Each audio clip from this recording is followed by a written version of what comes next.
Magandang araw mga kaibigan. Nako mga kaibigan, mainit itong pag-uusapan natin. Big Boss at gumawa ng script ng mga 18 ex-marino, pinangalanan na at sa wakas matitinding ebidensya laban kay BP Sara, makikita na ng taong bayan. Grabe mga kaibigan, ang tindi ng pagiging drama queen ng ating Vice Presidente. Talagang todo suporta din sa mga lumantad na ex-marine na may daladalang issue tungkol sa mga maleta. Kaya naman, binulgar na po kung sino ang nagpopondo at sino ang gumagawa ng script ng mga ex-marino. At sumagot din ang Malacanang sa walang humpay na patutsada at drama ni BP Sara. Nako mga kaibigan, abangan nyo po yan. Talagang kitang-kita ang lahat ng kabulastugan. Pero bagong lahat, paki-like muna ating video, paki-share na din po at subscribe na po kayo sa ating channel. Unahin na po muna natin ito mga kaibigan. Kinamang dating Congressman Mike Defensor si former Senator Sonny Trillanes na maglabas ng ebidensya kasunod ng claim nito na may lead daw na nakuha ang kampo ng dating senador na posibleng isa siya sa may pakanan ng naging press con ng mga umano'y dating marino. Doon inilantad ang di umano'y cash deliveries patungkol sa kaso ni dating Pangulong Rodrigo Duterte sa ICC. Sila raw ay nooy mga bata ni resigned Congressman Zaldico para kay Trillanes. Isa ito sa dirty tricks para sa mistrial ng Crimes Against Humanity case ni FPRRD na ngayoy nasa kalagitnaan ng confirmation of charges hearings. Sa dinami-rami raw kasing araw, questionable ang timing ng press con na bisperas din ng EDSA People Power Anniversary isinagawa. Naghahanda ngayong magsampa ng cyber libel complaint si Trillanes laban kay Defensor sa mga umano'y marino at kay Attorney Levito Baligod na naging bahagi ng press con. Doon inakusahan din si Trillanes na nanunuhol daw sa ICC at ang pera ay galing kay Zaldico pero pinasinungalingan agad ito ni Trillanes. Sagot naman ni Defensor sa nakaambang na cyber libel complaint, hindi naman daw siya ang nagsiwalat ng mga impormasyon sa press con at maganda raw kung haharap sa imbestigasyon ang mga umano'y dating marino para magkalinawan. Handa raw silang humarap kahit saan. Handa rin daw si Defensor humarap sakaling imbitahan siya para sa isang Senate investigation. Una nang sinabi ni Senate President Pro Tempore Ping Lacson na iniimbestigahan niya ngayon ang credibility at impormasyong inilantad ng mga umano'y dating marino. Mahalaga raw ito bago isalang sa isang posibleng Senate probe. Huling-huli mga kaibigan, no? Yung gusto nilang mangyari, oo, gusto nilang dalhin sa Senado. Bakit kaya? Kasi nga daw nandoon yung mga kaalyado. Pero tama lang mga kaibigan yung ginagawa ni Senator Lacson. Tignan muna kung lehitimo ba yung mga sinasabi ng mga ex-marino. 'Di ba? Kahit halata. Kahit halata mga kaibigan at questionable yung timing ng mga ex-marines. Kaya naman, sino kaya ang nagpopondo at nagpaplano sa mga gagawin at sasabihin ng mga ex-marinos? Di po ba? Sino kaya yung kanilang direktor at scriptwriter? Alamin natin mga kaibigan dito mismo kay former Senator Trillanes. Sa ngayon po, ang nasa likod ay mga personalities from the Duterte camp. At isa na nga dito ay si Mike Defensor, no? Si Baligod, alam nyo, parehas yan, mga bata yan ni Duterte, yan silang dalawa. So, kasama yan sila.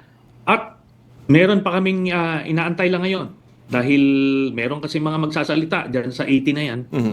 Kung magkano ang naibigay sa kanila at kung sino yung nagbigay at sino yung mga nagdidikta kung ano yung sasabihin nila.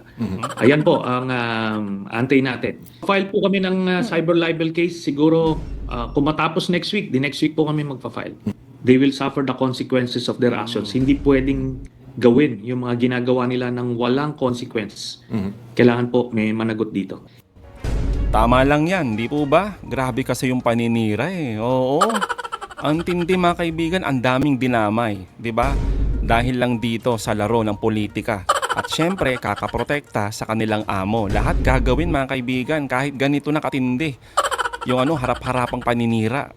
Pero sabi nga mga kaibigan ni Sentry, abay hindi pwede yan. Habulin niya lahat yung mga yan.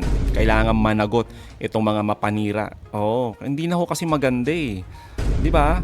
Ang tanong din kasi dito, magkano kaya yung binayad dito, no? Kasi sabi ni Sentry, may magsasalita eh.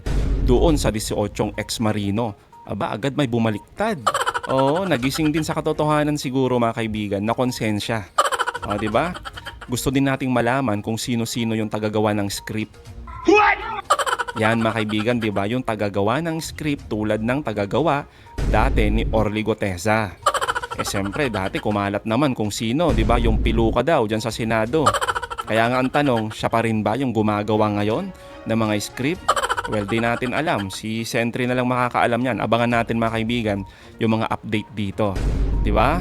Kaya pala gustong sa Senado dalhin din kasi. Tapos yung mga mag-iimbestiga, yung mga DDS senators, naloko na mga kaibigan. Magsasayang na naman tayo ng pera ng bayan in aid of legislation. Matindi.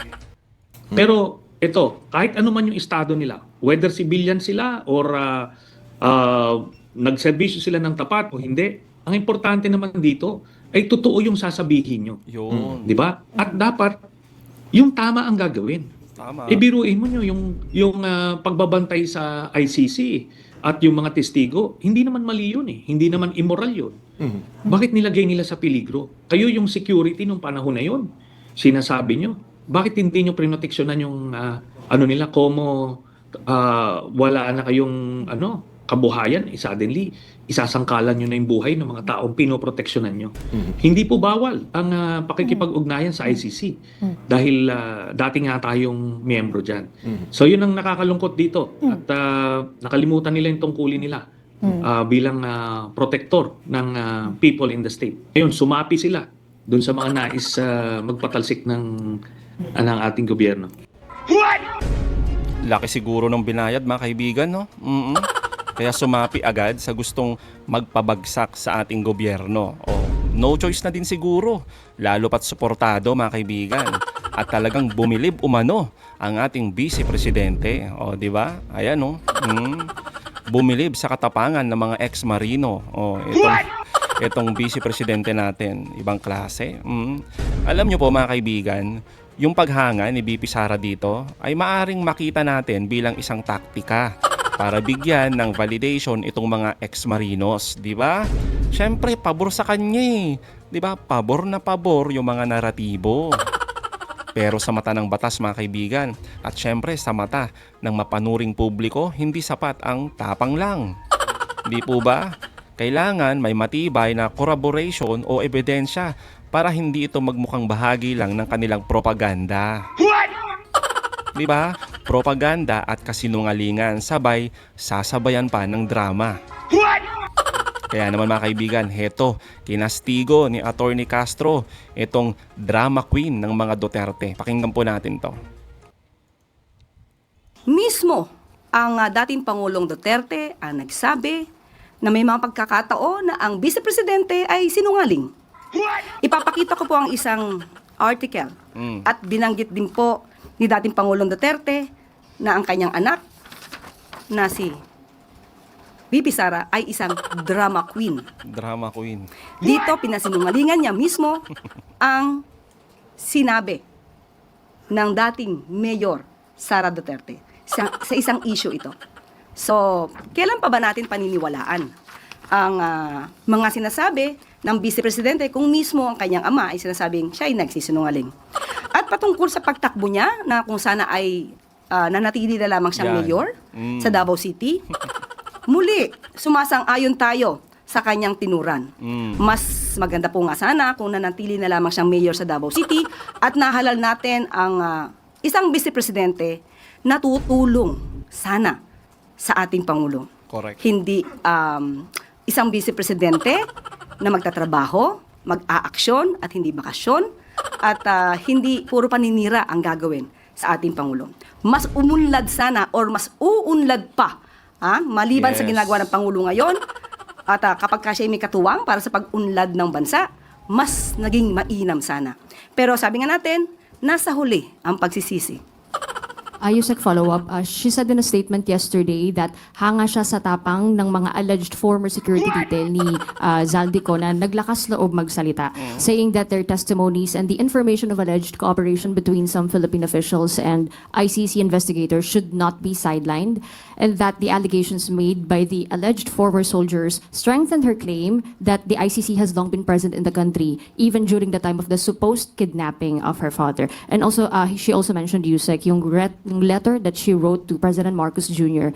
and who said na we will not cooperate in any way, shape, or form. Allow me to quote her, Yusek. She said, ang usaping ito ay hindi usaping pampolitika, hindi ito simpleng alitan ng mga personalidad.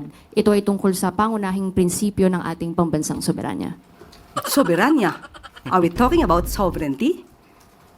Unang-una, ang Pangulo natin, ang Pangulo Marcos Jr., sa kanyang sona, sinabi niya, not even square inch of our territory will be surrendered to any foreign power. Totoo. Hindi hinayaan at hindi hahayaan ng ating Pangulo na ang ating mismong teritoryo ay mapatrol ng anumang Coast Guard. Hindi tulad ni Marcoleta, di po ba, na i-give up na lang ang kalayaan. Ibang klase, mga kaibigan. No? Ibang-iba talaga eh. Di ba? Yung prinsipyo. No? Ibang-iba. Kay Pangulong Marcos, talagang paninindigan niya na ipaglalaban itong mga isla natin. Pero yung iba na makabayan kuno, di po ba, sinasabi na ipaglaban ang soberanya, pero galing sa mga bunganga nila, abay amoy na amoy yung pagiging maka-China. Ay nako talaga. Hindi natin gagawing probinsya ang ating bansa Correct. ng ibang bansa. So patungkol po sa sinabing pakikipag-cooperate sa ICC, nananatili po tayo na ang ginagawa lang ng administrasyon ay ang pagtupad sa sarili nating batas at ang ating obligasyon sa Interpol. Pati na po ang tinatawag nating residual obligation. Malamang nakakapagsabi lamang siya nito dahil ang ama niya ang nililitis ngayon sa ICC. At patungkol sa 18 na former Marines, na ang 4 doon ay hindi pala. Doon pa lamang masasabi natin, oops, may nagsisinungaling. So ang ibig ba sabihin to, ay nasa likod din ba ang Vice Presidente sa mga tinuturan nitong 18 na nakasama sa presscon na sinundo di umano ni Mike Defensor? Well, malinaw naman mga kaibigan yung sinabi kanina ni former Senator Trillanes, di ba? Ang nasa likod ng mga ito ay grupong Duterte. Ay nako talaga. Another follow-up po, Christian Bascones, PRTV.